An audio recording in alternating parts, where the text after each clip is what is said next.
زرخیز اور پرکشش قبائلی علاقوں میں ہوتا ہے۔ خصوصاً موسم بہار میں باجوڑ کی وادیاں ایک دلاویز منظر پیش کرتی ہے۔ جس طرف نگاہ اٹھتی ہے زمین پر پھولوں کی رنگین چادر بچھائی دکھائی دیتی ہے۔ خوشنما قدرتی پھولوں کی ایسی معطر فضا میں جہاں پرندے خوشی کے نغمے بکھیرتے ہیں، وہاں شاعر کا قلم بھی قدرت کی رعایتوں پر جھومنے لگتا ہے اور ایسا مقبول نغمہ تخلیق کرتا ہے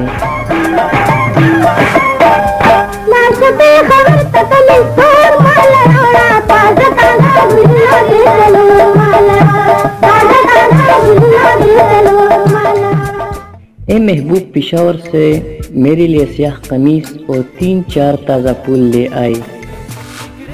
باجوڑ کے پھولوں کی طرح اس کی تاریخ بھی محققین اور مورخین کے لیے کشش رکھتی ہے۔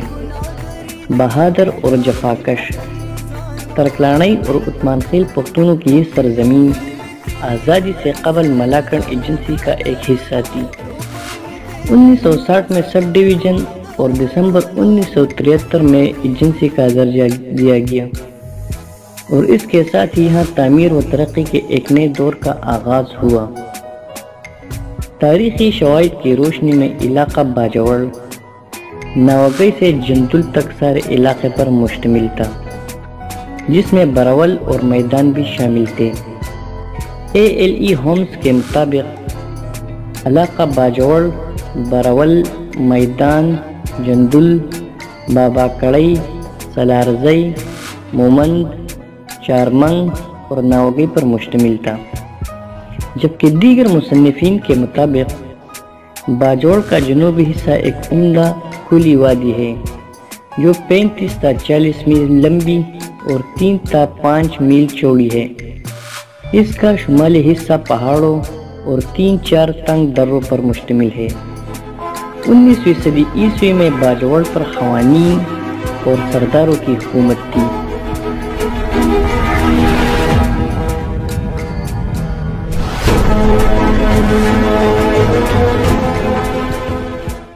اسی صدی ربع کے آخر میں عمرہ خان جندلے باجوڑ کا سب سے طاقتور حکمران تھا۔ سرحد کے نپولین کے نام سے شہرت پانے والے اس حکمران نے فرنگی سامراج سے ٹکر لی، طاقتور دشمن کی یلغار کا مردانہ وارہ مقابلہ کیا، لیکن افرادی قوت، اسلحہ اور وسائل کی کمی کی بنا پر اسے شکست سے دوچار ہونا پڑا۔ عمرہ خان کے بعد باجوڑ کا شیرازہ بکھرنے لگا۔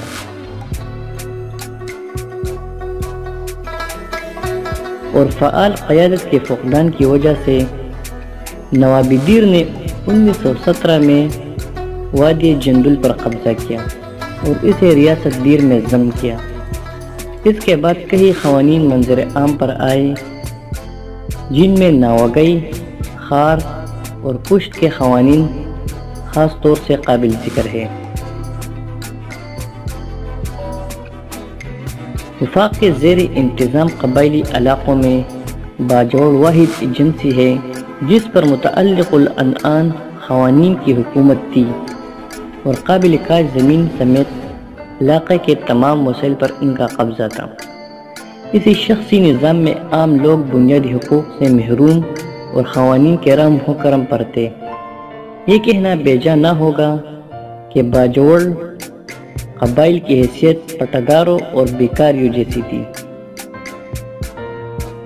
اس کے برعکس قبائلی علاقوں کے دیگر حصوں میں قوانین اور نوابین کی حکمرانی کا تصور آزادی کے اصولوں کے منافی سمجھا جاتا تھا۔ تاہم باجوڑ ایجنسی کے قیام کے بعد یہاں کے حالات میں مثبت تبدیلیاں رونما ہوئی۔ قوانین کا اثر و رسوخ زوال ہوا اور اب باجوڑ کے قبائلی آزاد فضا میں مرضی اور منشا کے مطابق زندگی بسر کرتے ہیں۔ باجوڑ کے نام کے متعلق مختلف آراء کا اظہار کیا گیا ہے۔ اکثر مورخین کی یہ رائے ہے کہ باج، خراج اور اور دن لانا کا مجموعہ ہے جو بعد میں بگڑتے بگڑتے باجوڑ بن گیا۔ ان کے کہنے کے مطابق باجوڑ کے عرب نامی قبیلے کے سردار علاقے کے راجاؤں کو باج یعنی خراج ادا کیا کرتے تھے، اور اسی مناسبت سے یہ علاقہ باجوڑ کے نام سے مشہور ہوا۔ باجوڑ خصوصی اہمیت کا حامل علاقہ ہے۔ اس کی وادیوں اور کوہساروں میں جہاں مامونی اور شیر عالم کی لازوال محبت کی داستان کی گونج اور حملہ اور افواج کی گوڑوں کی تھاپ سنائی دیتی ہے، وہاں اس ایجنسی نے ایک اور نئی تاریخ رقم کرنے میں اہم کردار ادا کیا ہے۔ الیگزینڈر دی گریٹ یعنی سکندر اعظم، محمود غزنوی اور سلطنت مغلیہ کے بانی ظہیر الدین بابر نے اسے ہندوستان پر حملے کے لیے ایک دروازے کے طور پر استعمال کیا۔ 327 قبل مسیح میں سکندر اعظم درہ ناوگئی کے راستے باجوڑ میں داخل ہوا۔ باجوڑی قبائل نے ناوگئی کے گرد و نواح میں حملہ آور یونانی فوج کی سخت مزاحمت کی، اور اس خونریز لڑائی میں سکندر اعظم زخمی بھی ہوا۔ سکندر اعظم نے باجوڑ میں رات بسر کرنے کے لیے جہاں قیام کیا ہے، وہ جگہ اس کی نام کی مناسبت سے سکندرو کہلاتی ہے۔ اہل باجوڑ نے تاریخ کے مختلف ادواروں میں کئی نشیب و فراز دیکھے ہیں۔ بابر نے 1519 ہجری میں باجوڑ پر قبضہ کیا اور اس کے انتظامی امور خواجہ کلا کے سپرد کیے گئے۔ 1520 میں باجوڑ کے انتظامی معاملات میر حسن کے حوالے کیے گئے۔ 1526 ہجری میں بابر نے باجوڑ کی جانب سے ہندوستان پر آخری حملہ کیا، جو ہندوستان میں مغلیہ سلطنت کے قیام پر منتج ہوا۔ باجوڑ تاریخی اور ثقافتی لحاظ سے بہت اہمیت رکھتا ہے، اور عنایت قلعے کے نزدیک شنکوٹ اور دیر اور باجوڑ کی حد بندی پر واقع تورہوانڈئی نامی مقام پر دریافت شدہ قدیم آثار اور نواردات سے اس کی تصدیق ہوتی ہے۔ ناوگئی کی پہاڑوں پر نظر آنے والے کھنڈرات بھی 16ویں صدی عیسوی سے تعلق رکھتے ہیں۔ عام خیال یہ ہے کہ یہ کھنڈرات اس قلعے کی باقیادت ہے، جس کا محاصرہ بابر نے 1519 میں کیا تھا۔ باجوڑ ایجنسی کے صدر مقام خار میں ایک قدیم مسجد بھی سیاحوں کو دعوت کا نظارہ دیتی ہے۔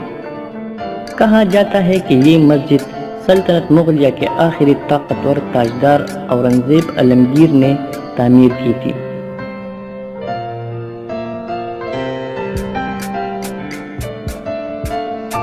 باجوڑ کے قبائل قدیم روایتوں کے امین ہیں۔ بہادری ان کا شیوا اور دینی اسلام سے گہری وابستگی ان کا جوہر ہے۔ انہوں نے اسلام کی سربلندی اور اپنی آزادی کی حفاظت کے لیے غیر ملکی حکمرانوں کے خلاف کئی لڑائیاں لڑی، جن میں انگریز بھی شامل تھے۔ باجوڑ کے سردار فیض طلب خان نے 1863 میں مارکا امبیلا کے دوران انگریزوں کے خلاف لڑائی لڑی۔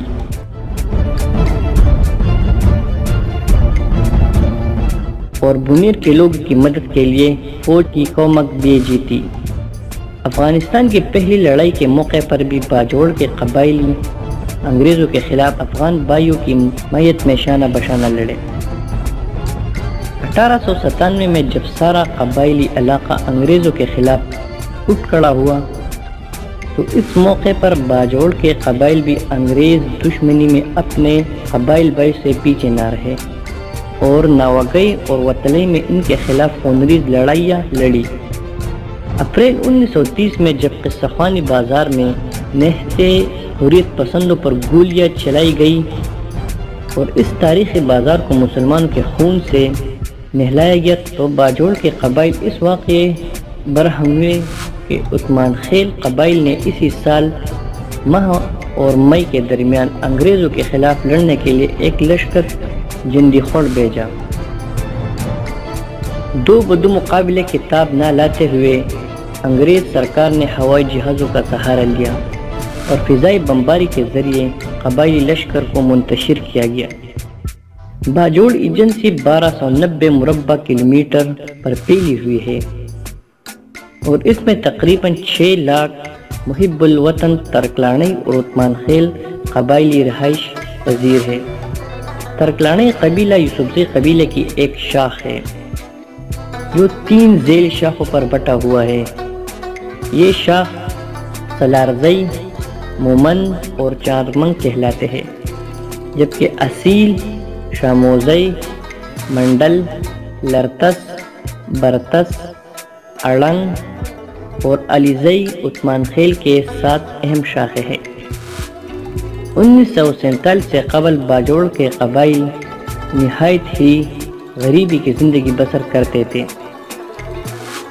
وہ تعلیم، صحت، مواصلات، پینے کے صاف پانی اور زندگی کی دوسری سہولتوں سے محروم تھے۔